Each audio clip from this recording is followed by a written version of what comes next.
Art can be a good way to express ourselves and express our feelings. Art doesn't have a limit, it doesn't have a culture, it doesn't have a color. Ladies and gentlemen, what you see in front of you is Salam African Refugees, and we have a song entitled I'm a Believer. Please enjoy the message.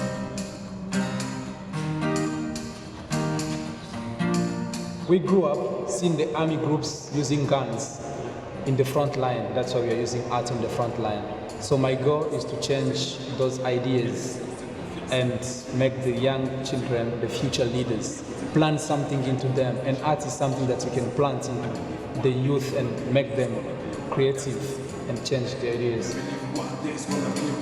I didn't like the philosophy of World Connect when they said small investment, quick implementation, and big impact. This is what is happening here, and we will go further. Before we have applied to different organizations, but we never received feedback. But with World Connect, the time that we applied, we received a very nice feedback, and look now at this amazing center. Most of the people here who are coming here in Dzaleka refugee camp, they're always surprised when they see this, like, is this a project that belongs to refugees? I couldn't believe that World Connect could trust people who never been funded before and people who never been trusted before. There are few organizations that can trust people, giving you money, trust your leadership, lets you do the project the way you are thinking about it. Few organizations, and there are very few. Other organizations can fund you, and then they give you a contractor, they give the contractor money, they tell the contractor, do it for them. So the difference between World Connect and other organizations, they put trust in people. The essence of this arts creative center is to bridge the gap between refugees and the citizens, whereby refugees are not allowed to work. So these arts will be helping in generating incomes. World Connect to us, they are our main partners. They are the first organization that trusted us, and they're now our family. So World Connect take people from scratch and trust you. So I don't know if there is another organization. Thank you, World Connect, for everything you have done for Dzaleka community. This center is not for Salama, it's for the whole community. 40,000 people living in this limbo. You have unlocked their talents. So thank you so much for unlocking the potential of refugees.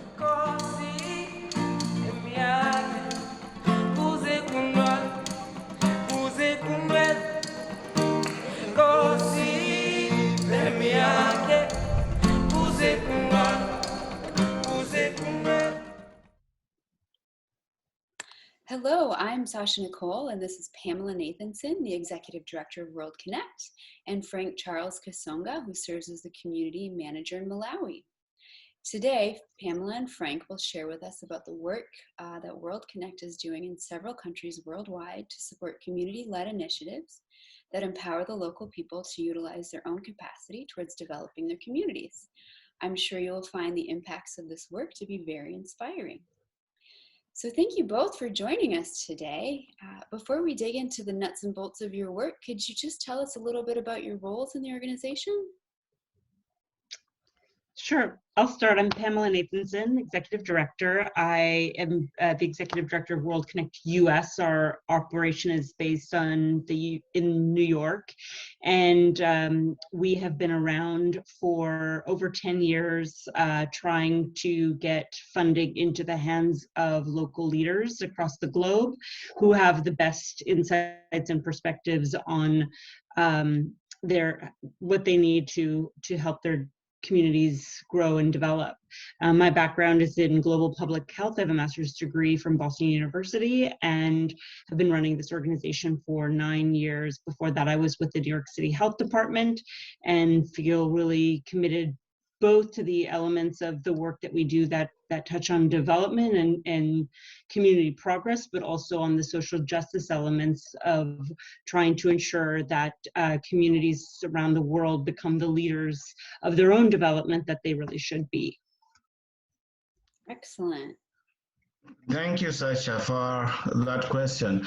Yeah, as rightly put, my name is Frank Charles Kasonga and working as a country director for Malawi. I joined World Connect in 2018 in July. literally to lead a localization drive. This is a program that really listens to the communities and what are their needs, and then responds to those needs without setting limitations on what they need to do. So basically, I joined in from USAID. I worked 7 years with USAID, and then before that, I was working with an organization known as Federation of Disability Organizations in Malowi.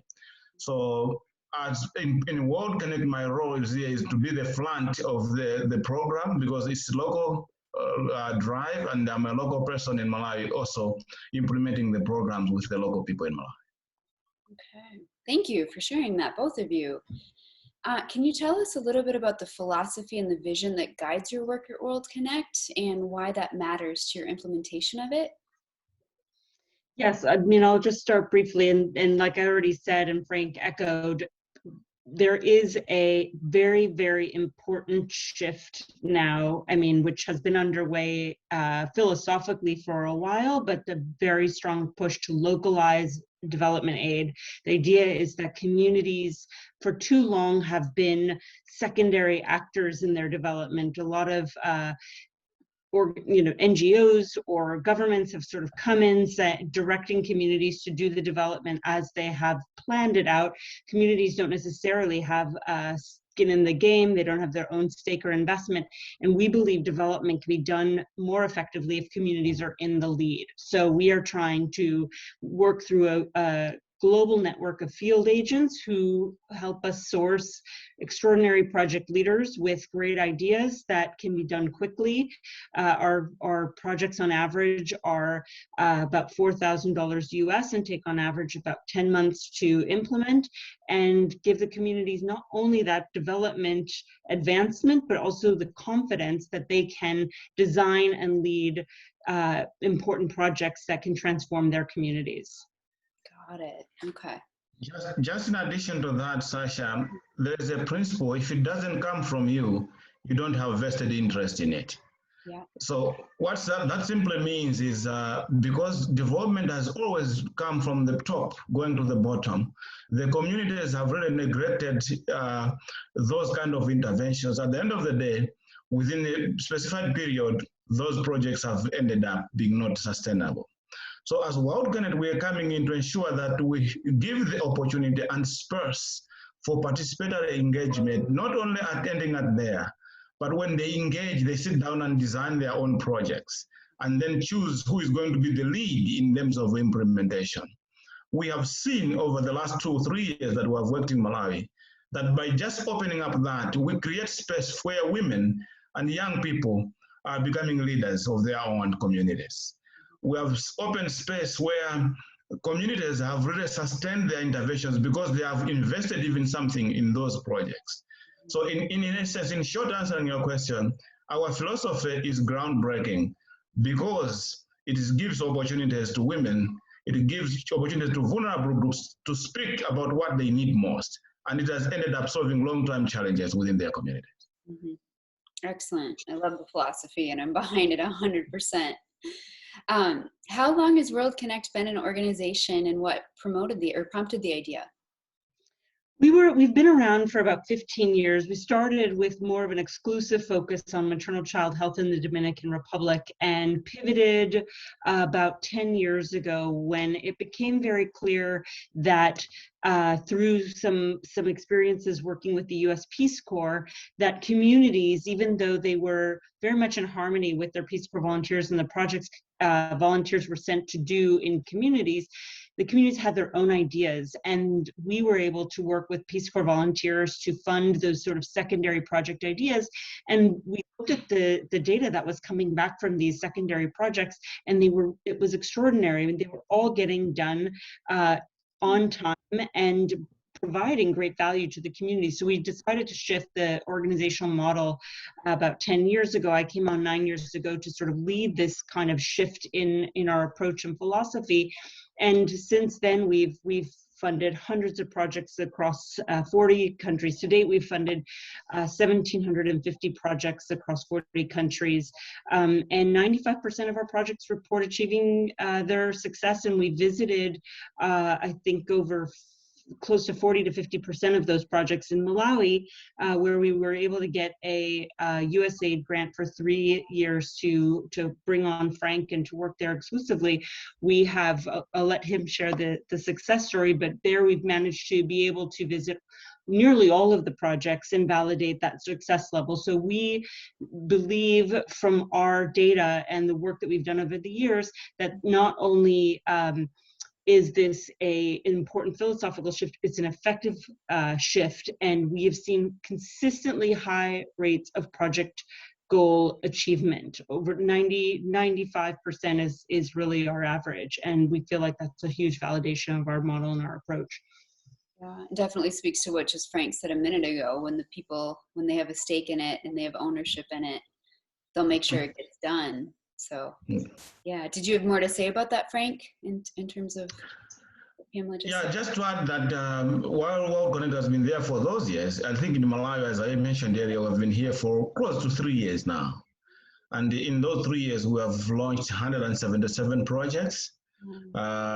Out of those, I think we have really seen almost 99% success rate in terms of achievements of those projects. And we've seen over 46,000 people that have directly benefited, of 168,000 that are indirectly benefited. And the majority of those, over 60%, are women. So that really tells you a story of how, when you involve the communities to make their own decisions, they look at the vulnerabilities within their communities and try to solve those vulnerabilities within their context. Because I believe time has come when we should not be importing solutions. We should rather be building up on the solutions that the communities have. Even if it's using digital technology, we should build on what the community's challenges are, because they cannot be universal challenges. Mm-hmm. Yeah. And I just, if I may add, also one of the data points that is not ever terribly sexy to talk about is corruption, but it is a huge barrier to investment in places like Malawi. And in Malawi, with the funds that Frank has been managing these last 3 years, we've lost not one penny.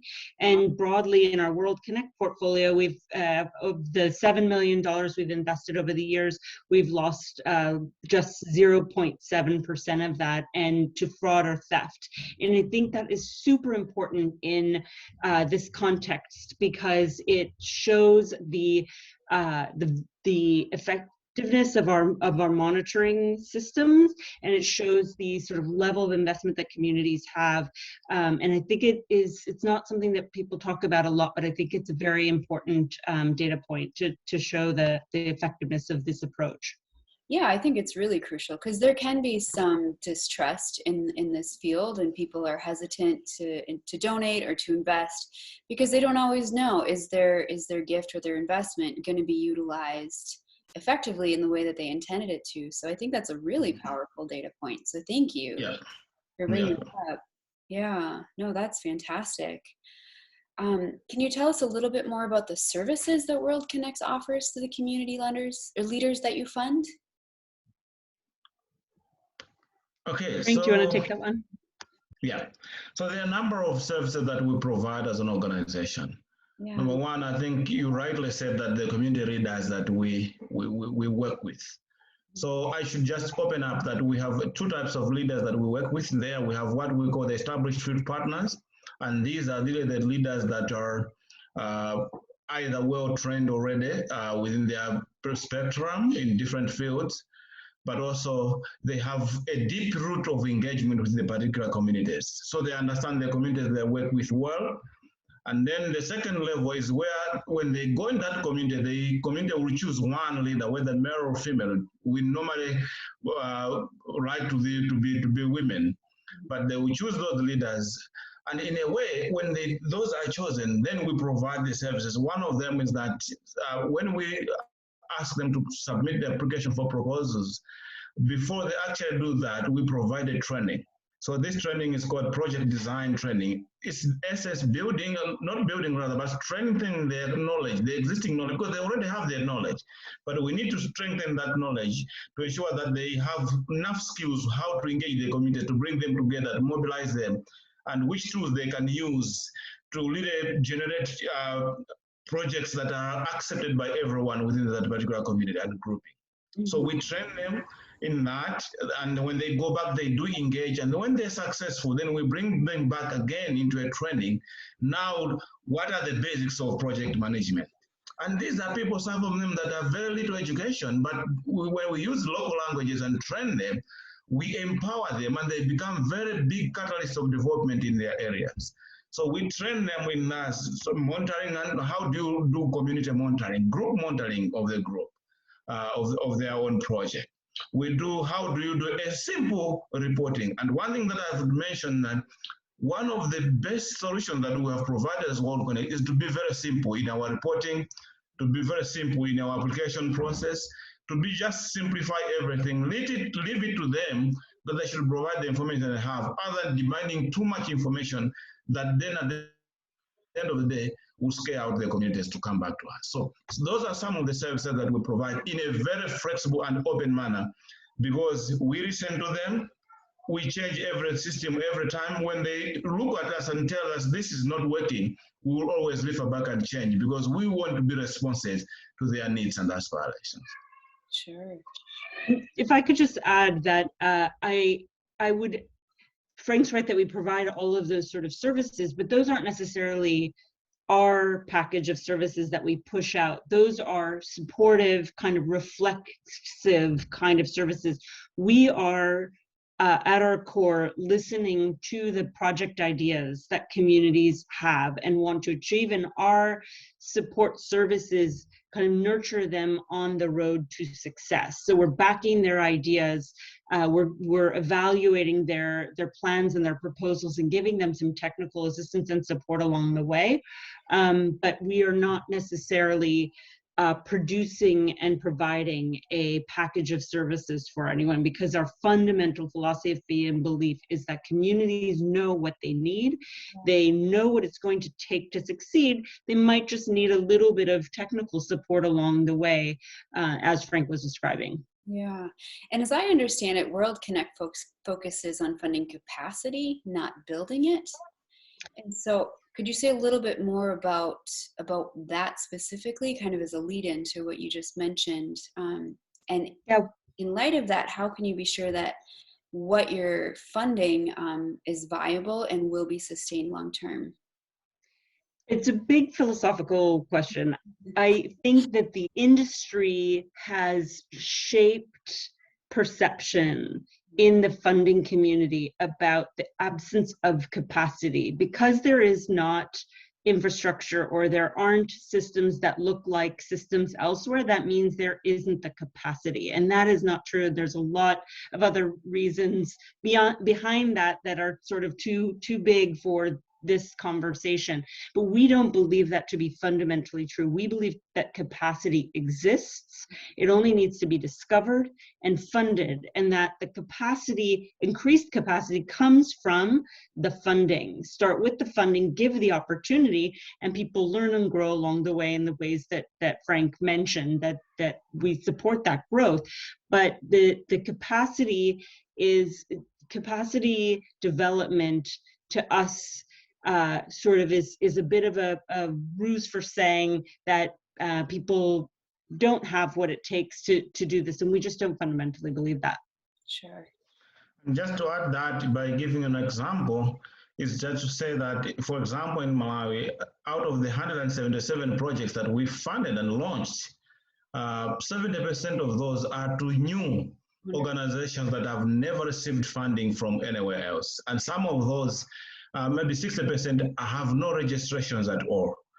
But as Pamela said, we have had 99-point-something% of success rate. What does that tell you? Capacity exists everywhere. We just need to nurture it. Yeah, absolutely. And my understanding too is you have a vetting process for the projects that you fund. So can you walk us through a little bit what that process looks like? Absolutely. I'll just frame it generally, I mean, we basically use our existing partnerships and relationships to do a level of due diligence that makes our work, our vetting easier. So we have a global network of field partners who we have a working relationship with. We put out requests for proposals at various times during the year, and people apply to us. As Frank said, we have a simple grant application tool which keeps things very easy to do online, and also is well shaped so that when we get these applications, we understand very clearly what the project plans and proposals are intending to do. And then we go through the process of reviews and approvals. But by the time we are making that decision, we have already done a huge amount of due diligence because of our the fact that we only source projects through a trusted network, and we've had our grant application process really shape the project that we're looking at. So we have a lot of due diligence built into the application process. We also require 25% of our the funds that we give be matched at the community level. Importantly, 10% of that in cash. And so again, when communities are signing up to do that and make that commitment to us, we know that there's a very high level of engagement. Yep. Yeah, absolutely. When they have skin in the game, when you have them pay for themselves, that's good. Sorry, Frank, you were saying.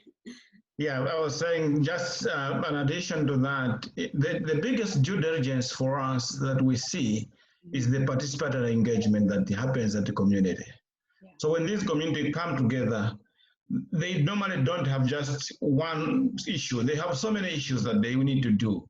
And then they end up discussing, engaging, formulating trust and the like, and coming up to one activity. And then even selecting their own to lead in the implementation of that particular project. So that is very key. And in addition to that, once the application is received to World Connect, normally we work as an organization because we need to lead these guys to a point where they understand the process. We work towards to a yes in most cases. We'll have back and forth discussions to ensure that they know what they are doing, not us giving them what we want, but just to understand what they are doing. At the end of the day, we have the majority of projects approved, and that gives confidence to them, but also because we act quickly. Normally, we want to respond to our projects quickly. So the moment the momentum is still on with them, they're already having the funds to receive, and that keeps the trust growing. Yeah, absolutely.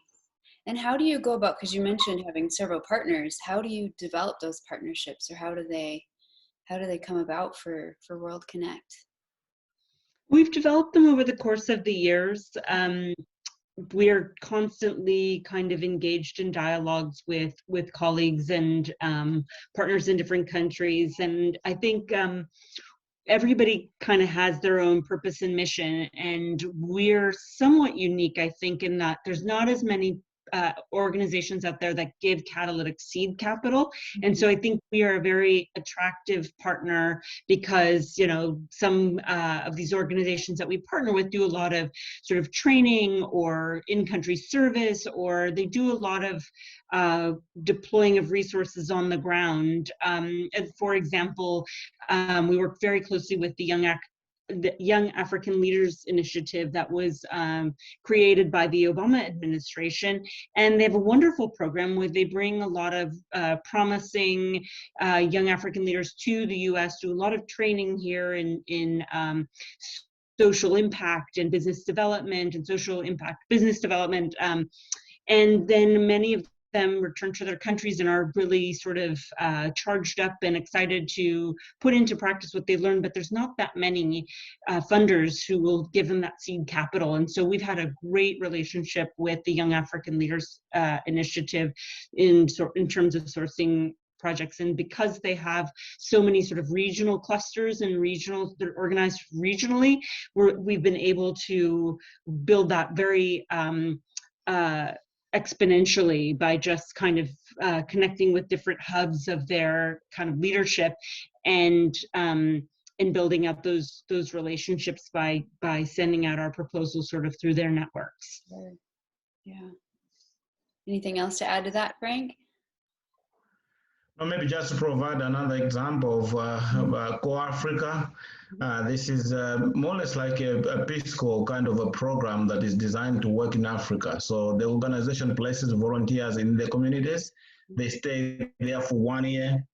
And within those 1 year, I think we believe we have entered into a partnership because we believe within 1 year, a person is really able to understand the ins and outs and understand who to engage within the community. So they are also one of our partners because they are there to live within the communities, and these volunteers are also part of the group that we work with to solicit some good ideas from the communities. Yeah, excellent. I want to go back to an expression, Pamela, you just used, catalytic seed. What did you call that? Investment. Investment, yeah. So that's kind of what you would call a grant in essence. Is that, am I understanding that right? Yeah, I mean, we also want to change the language of this world in kind of in from charity and granting, giving to investing. I mean, these are powerful, smart, capable, implementing partners around the world. We are investing in their potential. Yep. We are investing in them as visionaries. And so, yeah, we try to use more business language than sort of charity language, because we think that changing the vernacular will also kind of change ideas about perception, about leaders, and about capacity. Yeah, well, I love the catalytic component because that's, I mean, that's the thing that sparks the activity that gets the ball rolling. But the seed, I mean, that's the thing that has to go take root, and it takes time to cultivate and grow and ultimately flourish. So I just love the combination of that wording together. I think it's very, very eloquently put. So yeah. And maybe let me just add one thing about that word, catalytic. I think the reason is that as I said on the beginning, most of our projects and partners are people that have never received funding before. Okay. So when we catalyze them by this small investment in them, we more or less like put fertilizer in them. Okay, they gain more traction within the communities. They gain more understanding. They gain more experience in implementing those projects. And what we have seen on the ground is now they become people that are like a light pressed on the stand. Everybody has seen them. And then they, within a short period of time, they now get traction from different kind of actors to be the root of increasing development within their communities. So we have seen our program that we have implemented getting leveraged funding from the local communities, even the private sector, because of this catalyst that we have done. Because nobody in the bigger NGO world is able to take a risk in investing in somebody who has never received funding before. Right. Yeah. So you really are creating an opportunity where there wasn't an opportunity before in a lot of circumstances, which is fantastic. Tell us, for anyone who's listening who would like to support or be involved in your work, what would be the best way for them to do that? Just making a donation to us at worldconnect.global/donate. Okay. The more projects that we can launch, the more we can do. It's for us, it's we're trying to just find and fund more of these catalytic leaders. Okay, we'll make sure that that's also included in the link or in the description below, so anyone can access that really easily. You touched a little bit on this, but after a project is funded, how do you determine its success, and how is impact measured, especially as it comes to long-term sustainability? Do you want to take that one, Frank? Yeah. So in terms of measuring the impact, I think I will start at the bottom at monitoring of the activity. Because these projects are coming from the communities, as WorldConnect, we try as much as possible to leave the monitoring aspect to them. So they do group monitoring of the projects. At the beginning, before everything, they determine what parameters are going to be indicators for themselves to know that their projects are being going the right direction and they're achieving what they said they would achieve. So they set their own indicators. And for us, it's just to follow up on what they said they are going to measure as an organization. So in a way, it is really driven by themselves. This is what we said we're going to do, and this is how we'll know when we've gotten there. And for us, we're just, where are we? Where are you now from this kind of indicators? Yeah. And in addition to that, I think we have had one evaluation in Malawi, for example, that we were trying to learn how sustainable are these projects. Remember, I said at the beginning, the involvement, the engagement, the investment, even the communities makes on themselves on these projects ensures that they are really built in it, and they ensure that those projects are sustainable. So for us, we are just the evaluation was there to see if these communities are really adhering to what they said they are going to do, and what is the outcome of that. So we've seen a number of outcomes from there. One of them is that regardless of just the investment, but we have also seen it is doing more. The projects are doing more than just achieving what they said they're going to do. Wow. By bringing them together, they are bringing issues of leadership that is coming together. There are issues of agency. The issues of now building a block where they can advocate for their own programs within that particular communities, because they are all now in like one block. So to answer your question in short, we leave all the monitoring and aspect with the communities themselves. For us, all we do is to just provide site visits to check as what they said they are going to do, if it's really being done according to what they planned. Mm-hmm. And in addition to that, for us, because we want to see the program, we also conduct a midterm evaluation, and then we also planning some other new, very fantastic evaluations just to see what is happening on the ground, Yeah. and build it from there. Got it. And what are some of the barriers that your partners face towards improving their situations? And in response to that, what kind of education or support do they receive? I'd love to hear your answer, Frank, about the barriers. So I think okay, go ahead. No, and I was saying, and I would say be really lean in. Yeah, it's okay to be honest. Yeah, I think the biggest barrier that we have seen so far on the ground is limited resources, because there are so many groups and partners that we work with, but because we don't have enough resources as on the part of the World Connect to reach out of them, they really still have some ideas that are not being attended to. And in the end, it looks like we are not doing enough on them. To flip the coin, on their side, the biggest barrier to them is lack of trust from actors out there. So people don't trust organizations or groups, community groups that are not organized by having registrations, having bank accounts and the like. And that's the barrier that we are trying to do. And that's why in countries like Malowi, where World Connect put up the first operation office, World Connect is a household name, because they know we don't really put barriers in everything. But that is the barrier for majority of the work that we do. But also, I think the systematic barrier that is there already in different African countries is sometimes related to the infrastructure. So they might have the project and the like, but the services for them to get a little bit difficult, because some of them are remote, and then for them to travel to other areas is quite challenging. But I think the biggest one of them is what I've mentioned, lack of trust from donors and other actors. Let me just make sure I understood that. So one area is just a lack of trust. And is it lack of trust on the part of people who are native to Malawi distrusting organizations?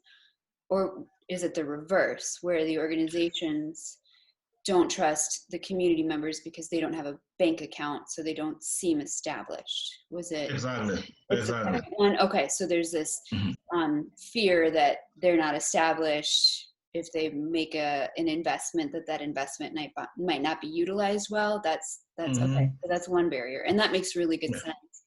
And then the other barrier is lack of infrastructure. So I assume that means things like lack of roads, lack of transportation systems, lack of communications towers, maybe not having internet or phones or ways to, whether you have you know, a need to form a connection with someone else who's not, say, in your tribe or in your region. There's that lack of connection there. So is that the second one? That's the second one. And in addition to that, we also have sometimes cultural barriers. You know, we live in societies where, for example, women have always been looked down upon. So for them, when they're taking up leadership roles and positions, it's not everyone that will automatically accept that. So they still have to go in a systematic process where people have to be oriented on the importance of empowering women to go and take up leadership positions. So those are some of the barriers. There are a number of them, but those are those that come out on top. Yeah. And as you mentioned it, in terms of infrastructure, today's world is more digital, so everyone is moving online and the like. And that becomes a barrier for people because at times we have to use our own initiatives to go and get some reports and updates, even the photos, because the communities, yes, they have the phone, but this is a basic phone, doesn't have even a camera on it. So those could be some of the barriers that the communities are facing communication ways. Right. Yep. Yeah, and I would just like to zoom out even further and talk about, you know, even sort of more macro existential barriers, which is that you know, this industry, this development industry, I think has been sort of over quantified in a lot of ways. And so the terms of engagement for communities are really complicated. I mean, as Frank said, even the most basic kind of terms of engagement, online engagement, you know, in a country in Malawi where I think 90% of the country has an insecure electricity. So how can that even be, how do you even start there? But it's also about these kind of arbitrary conditions and goals that are expected for the terms of development. You know, again, can you communicate electronically? Can you do you have a bank account? Do you have any experience managing a grant? Can you produce like this long list of outcome measures that, you know, in a year? And the system doesn't really set up communities for success. It doesn't look at the length of time communities need, the length of investment, the volume of investment, the layers of complexity, the work involved in engaging women and in solving development challenges that are stepped over time. And so I just think that we've been spinning our wheels for decades in trying to you know, tactically manage and solve development problems, and are sort of missing the forest for the trees, saying you need this and you need this and you need to do things like these ways, but it doesn't really advance the process of development. Whereas, you know, from our perspective, again, moving resources quickly to people who have the most stake in the progress, the most to gain or lose with or without the progress, is the most effective solution. And so I think that it's even more of like a mindset barrier. I think the biggest barrier is a philosophy that is putting too high of a value on sort of systems and data and quantification, and really missing the true asset here, which is the community. And by investing in the community, you get so much more, you go so much further. And we just need to be investing more, longer, with sort of less micromanagement of outcomes and deliverables and all of that just hamstring communities before they even get started. Sure. Yeah, excellent point. Yeah, thank you for that. For both of you in your work, have you had an experience of either a person or a community that's really touched you personally that has impacted you? I have so many. I'm going to make Frank go first. It's like an embarrassment of riches and the pride I have. Yeah. I will start with a story that I encountered last October. This community is a community of about 188 households at a plant where transportation is challenging, and they've never had clean and safe water in their lifetime. Wow. So when they engaged and they organized and ended up having water installed within their own communities, within their own capacity, they installed the water facility. I met an 88-year-old woman who really said to me, my son, I can now die in peace because I've tasted clean and safe water. Wow. So that was really touching to me. I think the work that World Connect is doing is really making a big impact. And this is not just to this 88-year-old woman, but what about to a 2-year-old baby that really the system is not ready for the diseases that are coming with lack of water, clean and safe water? What about the pregnant women that have to travel over 1 kilometer, 2 kilometers to look for clean and safe water? What about the whole community that really needs clean and safe water to reduce the expenses that they spend to go to clinics and transport to go to the health hospital, which are already maybe 20 kilometers away. So that's the impact that really changed my life. I thought we are doing something towards humanity. Excellent. And I would add, Frank knows that I'm a big fan of a group of artists who call themselves Salama Africa. They're based at Dzaleka refugee camp in Malawi. And they are, Dzaleka was designed, I think, for about 5,000 refugees and now has about 40,000 refugees from Democratic Republic of Congo and from Rwanda and Burundi and a number of other countries. And I was in my early stages of kind of scoping out our work plan in Malawi before Frank was fully on the scene. I made a number of visits to just through our network that existed at the time to meet different groups and kind of learn a bit more about the opportunities and potential for our work in Malawi. And I remember this incredibly enthusiastic, warm group of artists asked me, I was on the visit to Dzaleka, they asked me to just take a moment and just listen to their stories and hear their cri de coeur that they wanted to build an art center at Dzaleka to be able to express themselves as artists and not only be identified as refugees. It was a dignity plea that was so important. And of course I was blown away. I remember just sort of sitting on a bench and watching them all perform songs and dance and give their sort of pitch about what this meant to them.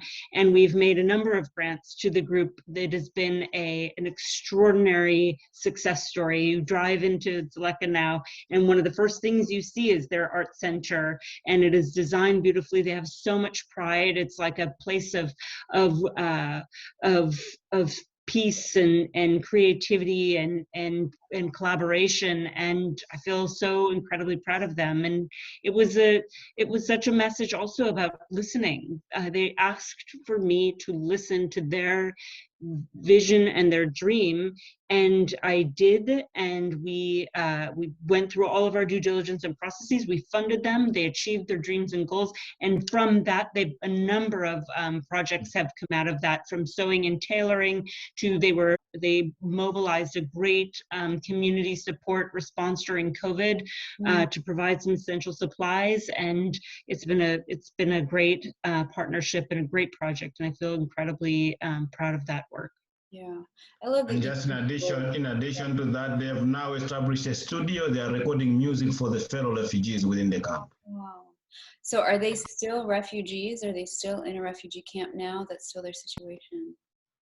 I love that you talked about the dignity of that, because it is easy for us, no matter where you live, to be defined by your situation. You know, whether you're a refugee, whether you are an American and you're, living below the poverty line here, that it's easy for us to put a label on ourselves. And I love that your investment in that group gave them an identity that was beyond their situation, that allowed them to share their work with others. I saw one of the videos you sent me, and we'll use it as well in this video. And I just thought it was incredibly moving to show, the beauty that can come from any circumstance, really. So thank you both for sharing that. Welcome. We absolutely, we just have to remember that that these are people behind these data figures. We're all reading about how many people don't have water and how many people don't have electricity and how many people are refugees, but like they're people. Yeah. And so we've got to think about that, and not just about kind of the data,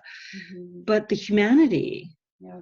And you know, if when we see this stuff up close, I mean, I think one of the differences is that a lot of people don't see this up close, these challenges. When you see it up close, you realize, that there are solutions. It doesn't have to be like shrugging your shoulders and what are we going to do about, you know, water or sanitation and hygiene, or the lack of arts programming, or there are solutions, and people can be trusted to lead their own way out of these challenges, but we've got to trust them. We've got to see their humanity and their dignity. Yeah. And that's what we're about. And recognize and respect their resilience to overcome as well. So, yeah. Well, let me just ask one more time for anyone listening who would like to support your work. What would be the best way for them to do that? Please go to worldconnect.global/donate. Perfect. I will do that. Thank you so much for being here, Frank and Pamela. It was such a pleasure to have both of you. I think you both brought just an invaluable, information to this interview, and I trust that anyone watching will be incredibly inspired and moved by the work you're doing. So thank you so much. Thank you for having us. Thank you, Sasha. I will say one thing at the end. The power lies in listening and trusting people. Agreed. Thank you. 100%. Thank you so much. Thanks. Bye-bye. Here at Emanate International, it is our mission to promote nonprofits and social enterprises that equip their recipients to become independent, autonomous, and thriving members of society. Indeed, World Connect is certainly doing great work to support community-led initiatives in several countries across the globe. If you enjoyed our discussion today, please be sure to hit the subscribe button and the notification bell to be in the know for future inspirational conversations with other leaders who are making great gains in improving our world. Thank you.